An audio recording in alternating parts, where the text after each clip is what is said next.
The same security failures that led to the October 7th massacre are repeating themselves in Judea and Samaria, yet no one seems to be taking it seriously.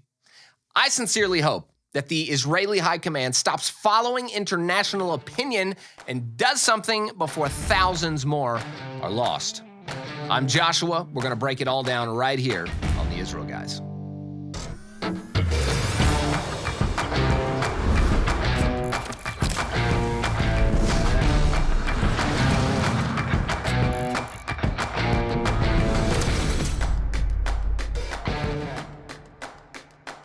Welcome back to the Israel Guys, where we believe in a world of Jew hatred and anti-Israel propaganda. You should have a direct connection to the land and people of Israel. If you've not yet subscribed, go ahead and do that.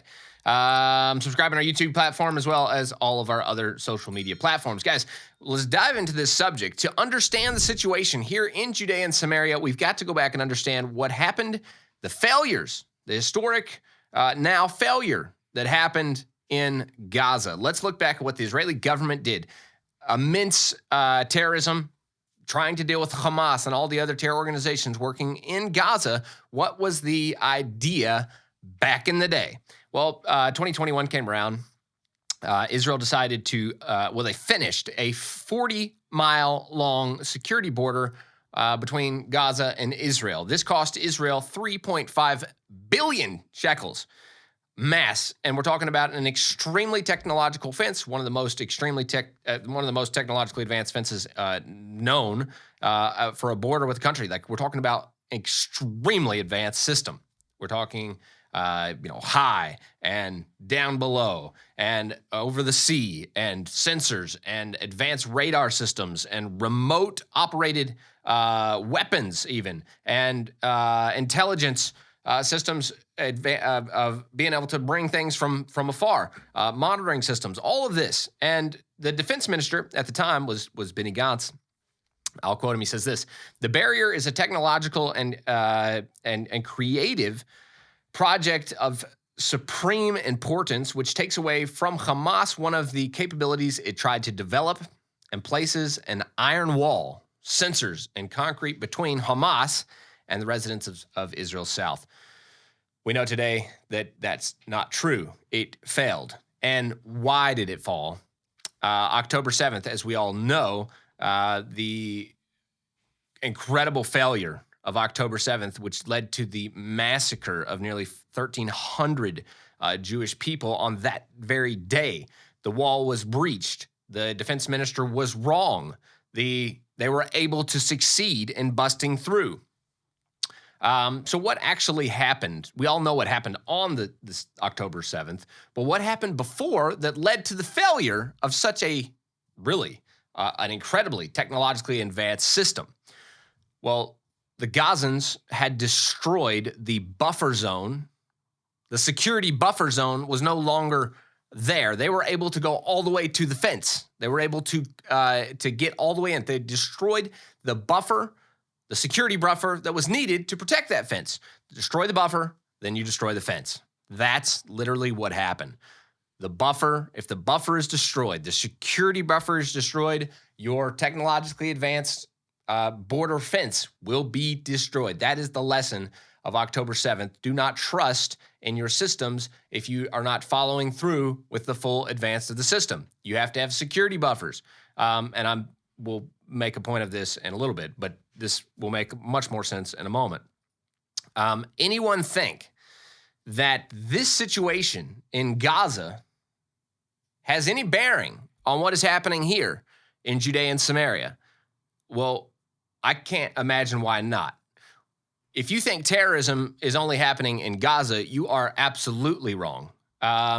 Terrorism here in Judea and Samaria has affected Israel much more prior to October 7th than that of Gaza. Here in Judea and Samaria, since 1948, terrorism has exuded out of here, well, since 1948 to 2023. Obviously, it didn't come to this area until 1967. Over a 75-year period, terrorism mainly, over all those years, obviously, mainly coming out of Judea and Samaria, took the life of 3,135 Israelis. This is all backed by Palestinian Liberation Organization at first, the Palestinian Authority. So to say that Judea and Samaria, we're not dealing with the same horrors of terrorism and its infiltration is wrong thinking. Do we have fences and barriers here? Yes, we do. We're going to talk about that. And what is happening to those fences and barriers here in Judea and Samaria? Do we have a buffer? Are there buffers around Jewish populations, security buffers, or have they been taken away? We'll get to it in a minute. Fayyad plan, established in 2009. The goal of this Fayyad Arab-Palestinian plan was to liberate Palestine, right?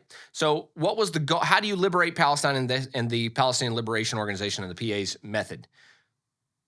President Fayyad in 2009 created the plan. They all dove on it. They went with it. How do you do it? Mass terrorism, right? Educate the people. We kill as many Jews as we can. And we couple that with mass illegal construction. I say illegal construction, nobody thinks about it, but Arabs build on mass illegal construction. So how could Arabs build mass illegal construction in Judea and Samaria? Israel hasn't declared sovereignty there. No, they have, and a part of the Oslo Accords were dividing this land up into sections. Who gets what? There's Israeli state land here, and that is where they're focusing on their building. Including in that Israeli state land are the security buffers.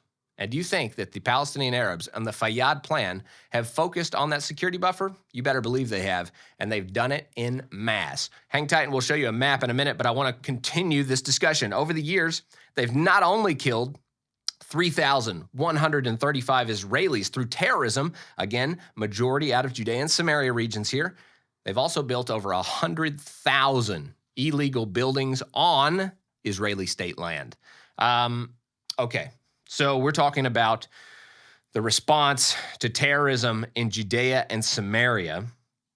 This goes all the way back to 2002, before we had a big Gaza fence and before we had released Gaza to the hands of the terrorists to start with, okay? Judea and Samaria was before all of that, okay? 2002, Israel decides to also build a security barrier in Judea and Samaria, 186 miles long, costing Israel 8.3 billion shekels. They create the barrier. Security barrier around all of Judea and Samaria. This is a buffer to keep terrorism out of the coastline of Israel, where the majority of the population dwells. This fence, just like Gaza, became the Palestinian focus of destruction. We will take that security barrier, we will overcome that buffer, and we will destroy that fence. Did they do it? Well, by 2017, after all these attacks on the fence and the destruction of the fence, the IDF was overwhelmed and decided, after so many repairs, that they would stop fixing the fence. Little do people know that actually happened. Most people still trust in a barrier that really doesn't hardly exist. I would say some portions of it exist, but do people get in and out of Judea and Samaria? Do terrorists infiltrate Israel from that border? Of course they can. Most people don't know that. The barriers, the security fence is not operating in its fullness. People can get from Judea and Samaria into Israel with no one knowing about it, including smuggling weapons, and all of this happens on a daily basis, even so much so that as of 2020, we had 980,000 Palestinian Arabs crossed illegally into Israel through the destroyed sections of the security fence. In 2021, the number had risen to 1.4 million illegal Palestinian Arabs going through holes in the fence that they created. And literally, I've been there. I've seen it. We've documented this on the channel before. Huge, massive holes in the fence. Palestinian Arabs come and they destroy the thing. The fact is the security buffer has not only been destroyed, which I'll show you in a minute, the fence itself has already been taken apart, dismantled in a large degree. Hey guys, we'll be right back. But first, our Operation Itti, that's ITTI.com, has gone incredibly successful. We have brought literally millions and millions of dollars worth of supplies into the communities of Judea and Samaria, those that are struggling with their own security needs within these 200 communities of Judea and Samaria. They need your assistance. Exactly what I've just talked about on this show.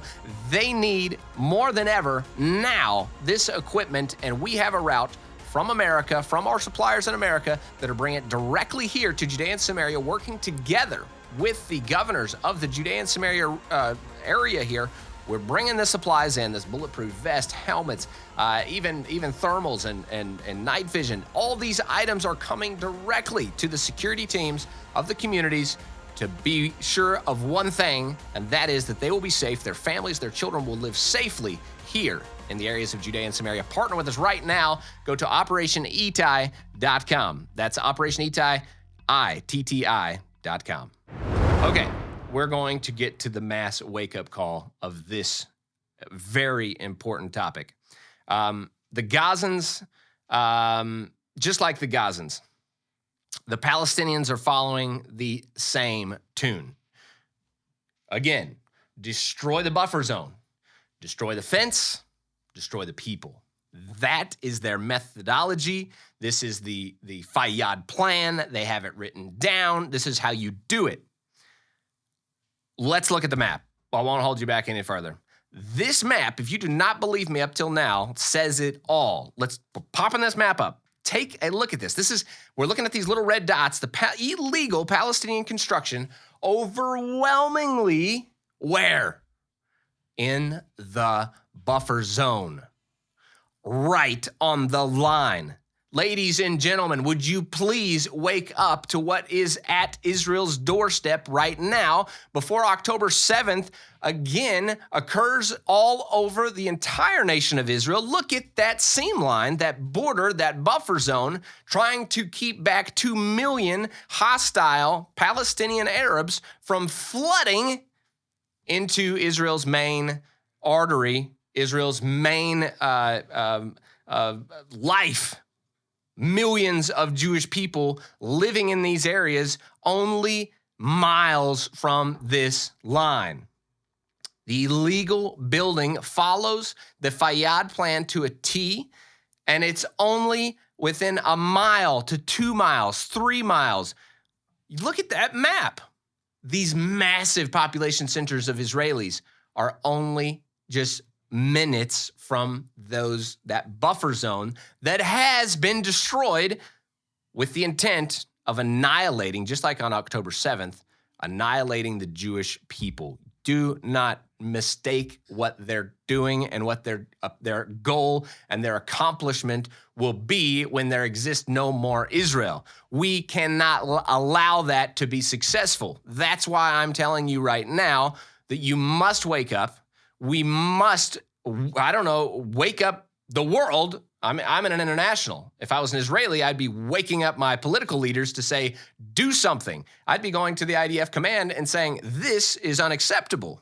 We must secure our borders, and if there's illegal squatters in our buffer zone, remove them. And if Biden says you can't, you do it anyway. You do not listen to international opinion when it comes to your survival. I cannot be more clear about this. As an international, I will do my best to pressure the international world and wake up the international world to the actual situation on the ground. Look at that map once again.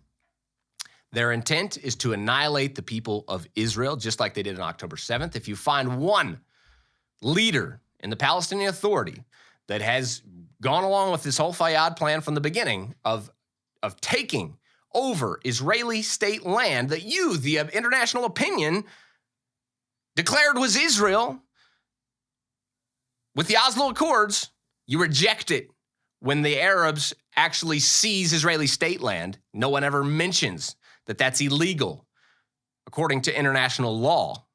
That your enemy, the Palestinian Authority, takes over your buffer zone and destroys your security fence and then attacks your citizens. Do you think the citizens of Israel have been attacked before October 7th and continue to be attacked today? Yes, they do. And they're attacked from radical Islamic groups inside of Judea and Samaria that are leaking through these fences and getting to main population centers in Israel. It happens, and it's a threat every day. I will say it again, wake up, world. And wake up to the security establishments in Israel, to the threat. They know it's here. They need you, the people, to rise up, state what's going on, and mandate that something happen. Please take a screenshot of that map, share it with your friends, share this video with your friends. This is an important, I will tell you this, it's already been recognized. There's so many fronts to this war that Israel's fighting. This is a severely dangerous front. There's a radical Islamic jihad group that is active and training within these grounds right around me right now. It's fact. And they have a goal of creating more October 7th attacks against Israel. Let's not make the same mistake that we did on October 7th and lose literally hundreds and hundreds of Israelis through trusting in a fence, through trusting in the establishment that would protect these citizens, when right in front of our eyes, it's all falling apart. There's no buffer zones. There's no fences. They're entering in. Let's take away the facade, realize what we're actually dealing with, and take care of the issues. The issue is Islamic Jihad is attacking the state of Israel, and they're not backing down.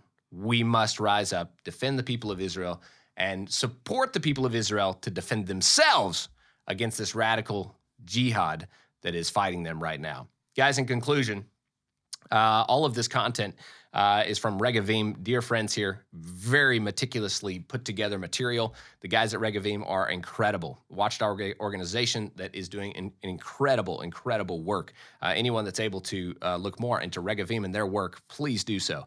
I will close with a quote from Regavim. It is no longer possible to ignore the illegal construction. It is high time that we recognize it for what it is.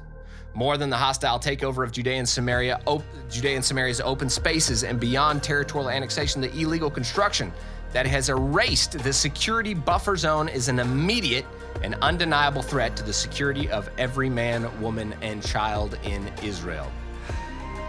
That's from Regavim. Please wake up. Let's take this seriously. As always, tune out the fake news and tune into what is actually happening here in the land of Israel. We'll be back every Monday through Friday with your direct connection to the land of Israel.